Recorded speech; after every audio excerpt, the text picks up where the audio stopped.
ગાંધીધામ શહેર નજીક નહેરુ પાર્ક વિસ્તારમાં આવેલ પ્લોટ નંબર 28 પાસે આવેલી ફર્નિચર તથા ફળની દુકાનમાં આજરોજ વહેલી સવારે આગ લાગવાની ઘટના સામે આવી છે। માહિતી મુજબ મનપા ફાયર વિભાગને સવારે અંદાજિત 4:20 કોલ મળ્યો હતો, જેના આધારે તાત્કાલિક ટીમ ઘટના સ્થળે પહોંચી હતી। આગ પર કાબૂ મેળવવાની કામગીરી બાદ સવારે 5:50 કામગીરી પૂર્ણ કરવામાં આવી હતી। પ્રાથમિક તપાસમાં જાણવા મળ્યું કે શોર્ટ સર્કિટના કારણે આગ લાગી હોવાનું અનુમાન છે। ઘટનામાં દુકાનમાં રહેલા સામાનને નુકસાન થયું હોવાની શક્યતા છે।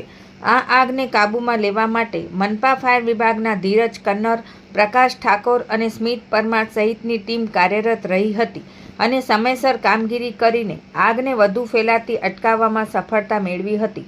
સદનસીબે આ ઘટનામાં કોઈ જાનહાનિ નોંધાઈ નથી।